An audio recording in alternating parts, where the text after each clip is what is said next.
શિવપુરાણ ભાગ 94 રુદ્ર સંહિતા પંચમ ખંડ। નારદજી કહ્યું, હે પિતાજી, ગણેશ અને સ્વામી કાર્તિકને ઉત્તમ કથાઓથી ઓતપ્રોત તથા આનંદ પ્રદાન કરનાર છે ભગવાન શંકરના ઘોષ સંબંધી ઉત્તમ ચરિત્રને મેં સાંભળી લીધું। હવે આપ કૃપા કરીને પરસોત્તમ ચરિત્રનું વર્ણન કરો, જેમાં રુદ્રવીર રમતા રમતા જે દુષ્ટોનો વધ કર્યો હતો। મહાન વીરશાળી ભગવાન શંકરે દેવદોહિયાના ત્રણેય નગરોનો એકસાથે એક જ બાણથી કયા કારણે અને કેવી રીતે ભસ્મ કર્યો? હે ભગવાન, જેમના ભાલમાં ભાલચંદ્રમાં સુશોભિત છે તથા જે સદા માયાને વિહાર કરનારા છે, એ ભગવાન શંકરનું ચરિત્ર તો દેવર્ષિઓને આનંદ પ્રદાન કરનારું છે। એ આપે આખું ચરિત્ર વિચારપૂર્વક જણાવો। બ્રહ્માજી બોલ્યા, હે ઋષિશ્રેષ્ઠ, પહેલાં કોઈ સમયમાં વ્યાસે સનતકુમારને આવો જ પ્રશ્ન કર્યો હતો। એ સમયે સનતકુમારને જે કોઈ ઉત્તર અપાયો તેનું જ વર્ણન કરું છું।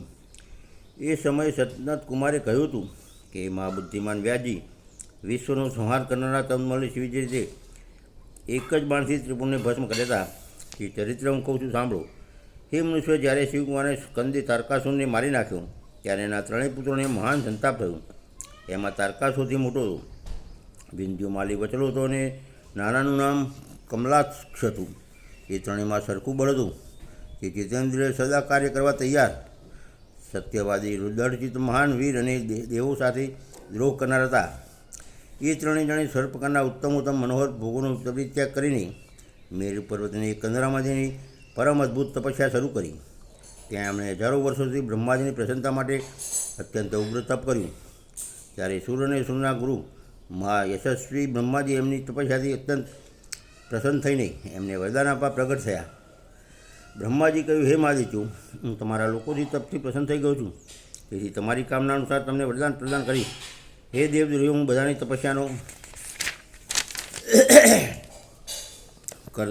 ફલદાતા છું અને સર્વદા બધું જ કરવામાં સમર્થ છું।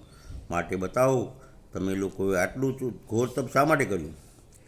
હે મુનિ, બ્રહ્માજીની આ વાત સાંભળીને બધાએ અંજલિબદ્ધ થઈને પિતામહના ચરણમાં પ્રાણીઘાત કર્યો, પ્રણામ કર્યા અને પછી ધીરે ધીરે પોતાના મનની વાત કહેવામાં આરંભ કર્યો। દૈત્ય બોલ્યા, હે દેવ, જો તમે અમારા પર પ્રસન્ન થયા છો અને અમને વરદાન આપવા ગાહો તો એ વરદાન આપો કે સમસ્ત પ્રાણીઓમાં અમે બધાને માટે અવધ્ય થઈ જઈએ।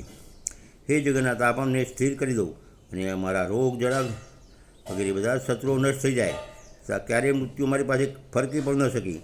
અમારો એવો વિચાર કરો કે અમે લોકો અજર અમર બની જઈએ અને ત્રિલોકમાન્ય સર્વ પ્રાણીઓની મોતને ઘાટ ઉતારતા રહીએ।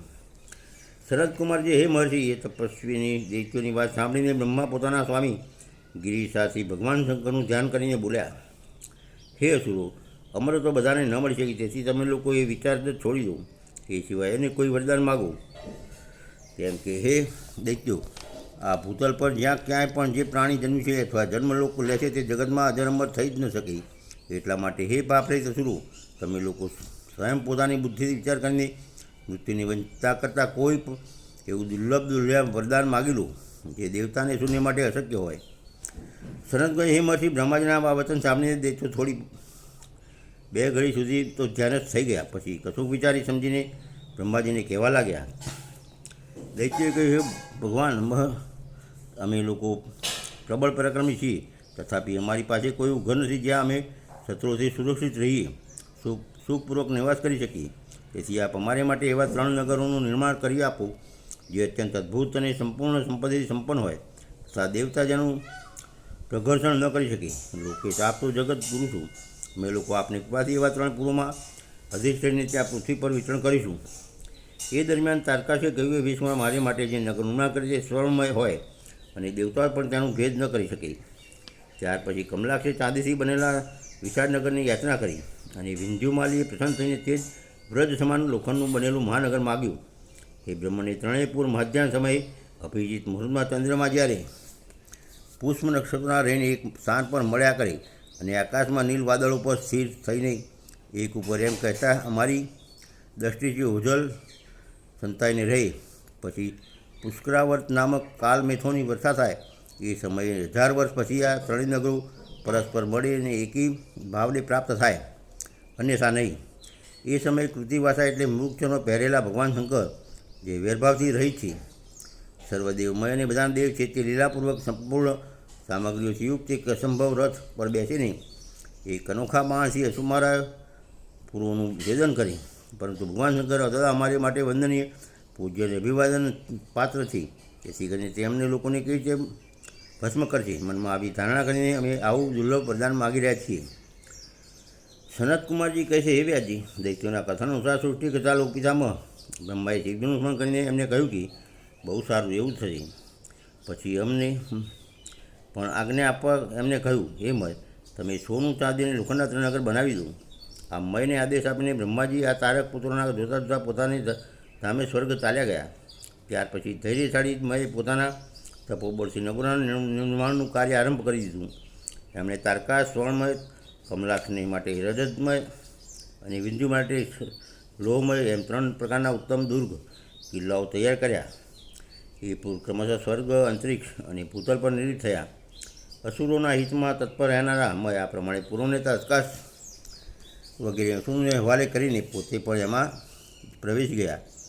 આ રીતે ત્રણેય પુરુને મેળવીને મહાન બલ પરાક્રમી સંપન્ન તારકાસુરના પુત્રો એમાં પ્રવેશ થયા અને સમસ્ત ભોગોનો ભોગ કરવા લાગ્યા. તે નગર કલ્પવૃક્ષથી વ્યાપ્ત અને હાસ્યગોળાથી સંપન્ન હતા. તે સ્થળ અપ્સરાઓ, ગંધર્વો, સિદ્ધોને ચારણોથી ખચાખચ ભરેલું હતું. પ્રત્યેક મહેલમાં શિવાલય અને અગ્નિ હોત્રશાળાની પ્રતિષ્ઠા થયેલી હતી. તેમાં શિવ ભક્ત પરાયણ શાસ્ત્ર અને બ્રાહ્મણ સદા નિવાસ કરતા હતા. ત્યાં વાવડી, કૂપ, તળાવ અને મોટી મોટી તલાવડીઓ હતી, જેમાં કમળ ખીલેલા હતા વગેરેથી શોભા ઓર વધી ગઈ. તેમાં સંપૂર્ણ કામના પૂર્ણ કરનાર અનેક ફળોથી લજી પડેલા વૃક્ષો હતા, જેથી એ નગર વિશેષ મનોહર લાગી રહ્યા હતા. જુદે જુદે સ્થળે તે બની હતી. તે નગરો પાપી પુરુષો માટે મનવાણીથી અગોચર હતા. એમને સદાચારી પુણ્યશીલ મહાત્મા જોઈ શકતા હતા. પતિ સેવાપરાયણ તથા કુકર્મથી વિમુખ રહેનારી પતિવ્રતા નારીઓએ નગરોના ઉત્તમ સાધનોને સર્વતે પવિત્ર કરી રાખ્યા હતા. એમાં મહાભાગ સુરવી દૈત્ય અને શ્રુતિ સ્મૃતિના અર્થના તત્વજ્ઞાને ધર્મપરાયણ બ્રાહ્મણ પોતાની સ્ત્રીઓતા પુત્રોની સાથે નિવાસ કરતા હતા. એ લોકો મોટા મોટા યુદ્ધ સમરપ્રેમી હતા. બ્રહ્મા અને શિવનું પૂજન કરવાથી એમના પરાક્રમ વિશુદ્ધા. એ સૂર્ય, મરદ, ગણ અને મહેન્દ્ર સમાન બળવાન હતા અને દેવતાઓને પણ થનારા હતા. વેદો, શાસ્ત્રો અને પુરાણમાં જે ધર્મનું વર્ણન કરાયું છે તે સર્વ ધર્મને શિવપ્રેમી દેવતા ત્યાં ચારે બાજુએ વ્યાપ્ત હતા. એ નગરોમાં પ્રવેશ કરીને એ દૈત્ય સદાશિવ ભક્તિના નિરત રહેતા અને ત્રિલોકને બાધિત કરીને વિશાળ રાજ્યનો ઉપયોગ કરવા લાગ્યા. હે મુને, આ રીતે ત્યાં નિવાસ કરનારા એ પુણ્યાત્માના સુખ પ્રીતિપૂર્વક ઉત્તમ રાજ્યનું પાલન કરતાં બહુ દીર્ઘ દુકાળ વ્યતીત થઈ ગયું. ભાગ 94 પૂરો.